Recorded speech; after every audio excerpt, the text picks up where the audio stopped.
It's November. Take time to enjoy the cooler temperatures this month. But there are a few crucial tasks that you need to do to help your garden thrive through the cooler months. Over the years, I've learned things the hard way. So I put together this checklist so you can learn things the easy way. If you want to follow along, you can download this checklist for free on my website. I'm Angela from Growing in the Garden. My garden's in Mesa, Arizona. I want to help you succeed even if you're gardening in tough conditions. A lot of people love November. The cooler temperatures bring a less frantic pace to the garden, but that doesn't mean we stop completely. One of my favorite things about November are the harvests. There's so much to harvest and enjoy this month.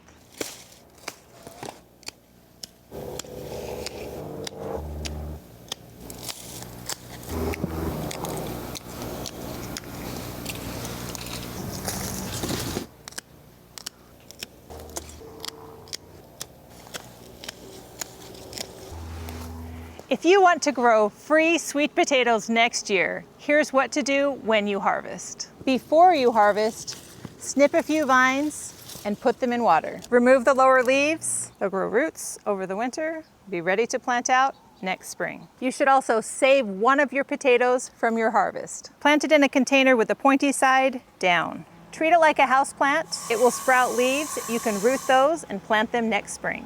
And finally, when you harvest your potatoes, leave one in the ground and it will sprout and regrow next spring. Those are 3 easy ways to have endless sweet potatoes next season. If you want sweet potatoes, you have to cure them. Curing helps convert the starches in the potato to sugar. That's what tastes sweet. Cured sweet potatoes will also last longer in storage. Sweet potatoes need a warm, humid area to cure well. My house isn't humid, so here's what I do. Put them in a single layer inside a plastic bag in a warm spot. Keep them there for about 2 weeks. If they start to sprout, you've done it too long. You'll know they're cured when the skin tightens and isn't easily rubbed off. Check for moldy or withered sweet potatoes. Use or discard right away. Now you know how to make sure your sweet potatoes are actually sweet. If you want to know the best time to harvest roselle, here's what to look for. Once it blooms, the calyxes are ready to harvest in about a week. These are perfect. The calyx is fully developed, but they haven't started to open. Snip it off the vine, and there's a new one ready to take its place. Keeping your roselle harvested means you'll get more roselle from each plant. If you want to save seeds for next season, leave 1 or 2 of the largest calyxes on the plant. They'll start to open and turn brown, and then you'll know the seeds are fully developed. If you're growing roselle, here are my favorite ways to use it. You can make roselle jam. It tastes like cranberries, but less bitter with a lemony flavor. It's so good. I like to dehydrate it and freeze dry it. That makes it easy to use for drinks and tea. I make roselle citrus tea, a blend of my favorite garden ingredients. It's tart and citrusy. I like it hot or cold. This jar's almost gone. It's time for me to make some more. Roselle sauce, a mock cranberry sauce we make for Thanksgiving every year. Mulch crops to insulate them from cooler temperatures. The best mulch is free mulch. Use what you have. This season, I'm using compost to mulch my crops. But I've also used straw, fallen leaves, wood chips. Use what you have. Does your asparagus look like this? Don't cut it back. All of these fronds are giving energy to the roots. As long as it's green, leave it. Once it begins to turn yellow and brown, cut back on watering and let it go dormant. And then early next spring, we'll cut it off and get ready for new harvests. This is starting to go dormant, but I'm gonna wait till the rest of them die back. Although it is possible to overwinter basil, the plants get large, the insides get woody, and the flavor gets bitter. That's why I like to take out most of my basil plants and make room for cool season crops. Don't rip them out. It'll pull out lots of roots and disturb the Swiss chard that's growing. Instead, snip them off right at the base. Now that Swiss chard is going to get more sun. Same thing with this plant. It's always best to leave the roots. They'll add organic matter to the soil. Plus, it's a lot easier. This has already gone bitter, so I'm adding it to my compost and it will feed my plants next spring. I'll leave this one for the pollinators. If you're saving seeds from basil, let them flower and let the flowers fully develop and turn brown on the plant. Once they're brown, you know the seeds have developed. You can see those seeds right inside there. Those teeny black spots are basil seeds. Clip the brown flowers from the plant, put them in a paper sack. The seeds will drop to the bottom of the sack. You can save them for next season. Cabbage lopers can be a real pain. You get holes in the leaves and they can really destroy a plant. Hand picking is often the best option, but sometimes if a lot of plants are affected or heavily affected, you want to use something like BT. Mix it up according to package directions and then spray both sides of the entire plant. You don't need to spray the other plants in the garden. Focus on the plants that are affected by the cabbage lopers. Adding companion plants to your garden is an excellent way to get some help with pests. So I'm planting alyssum all around these roses to help me with the aphids that are sure to come. The alyssum has tiny flowers that attract different kinds of parasitoid wasps and beneficial insects. They feed on the flowers, and more importantly, their larvae feed on the aphids that will eventually find these roses. The best pest management is prevention. Add companion plants to your yard. Here's a list of some of my favorite companion plants that you can plant throughout your garden this month. I have a flock of birds that attacks my garden every afternoon. They think it's a buffet line. So I'm going to show you a couple of things that I'm trying that are working. This is typical bird damage. They come in, peck it to death. You'll see entire leaves cut off or broken off when it's bird damage. A physical barrier is usually your best bet. Cover up the plants that they like the most. These are dollar store waste baskets. They'll work if the crop is small enough. What have you done? Let me know in the comments if you have some great bird ideas. I could sure use them. If you see mice or rat droppings, take action right away. Set traps and catch them. Keep setting until they're gone. Always wear gloves. Don't touch the trap. They will smell you on the trap. I use peanut butter as bait. Works every time. Once you've got the bait, it's time to set the trap.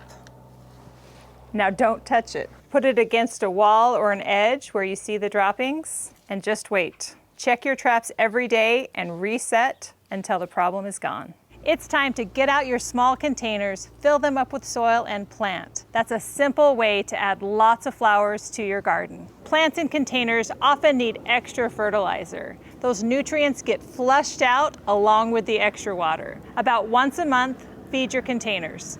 This is the fertilizer I like to use. Less is more, you don't need to use a lot. It's helpful to give them a little bit of an extra boost. Always water well before and after you fertilize. It's time to remove the last of the warm season annuals. Clean them up to make room for cool season crops. Before you take them out, look for any dried heads. Save seeds for next season. Continue planting and deadheading your cool season annuals. Fill up those beds with flowers. It's also a good time to plant wildflowers. You'll be so glad you did next spring. To care for your roses this month, keep them deadheaded. Cut off spent blooms to encourage another flush of blooms. Light fertilizer is also okay this month. If you'd like to plant new roses, it's a great time. I'm adding Mother of Pearl, one of my favorite heat-tolerant roses, right here in my garden. I can't wait for the blooms. If you planted strawberries, it's a good time to give them some fertilizer. Feed them about once a month while they're actively growing so you can get lots of strawberries. Citrus harvests begin in earnest this month. Things like lemons, tangerines, calamondins, and even some navel oranges ripen during November. Picking citrus is not like picking apples. You don't harvest everything all at once. The best place to store citrus is on the tree. Pick just what you need for that day. Rind color isn't the best indication of if the fruit is ready. The only way to tell for sure is to try one and find out. Is your pomegranate ready to harvest? Here's how to find out.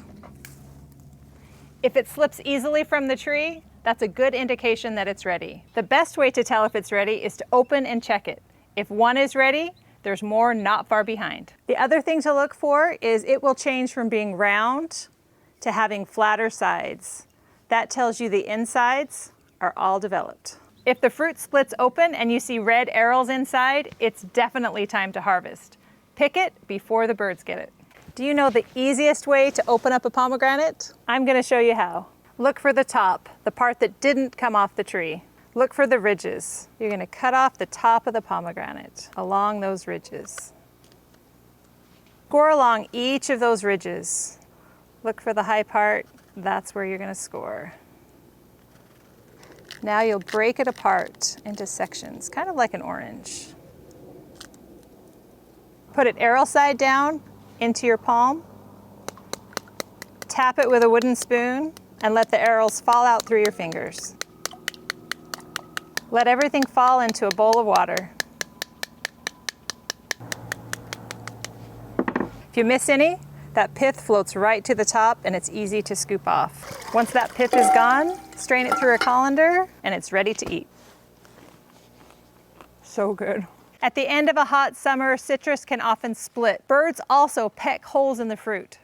Both of these attract gnats and fruit flies.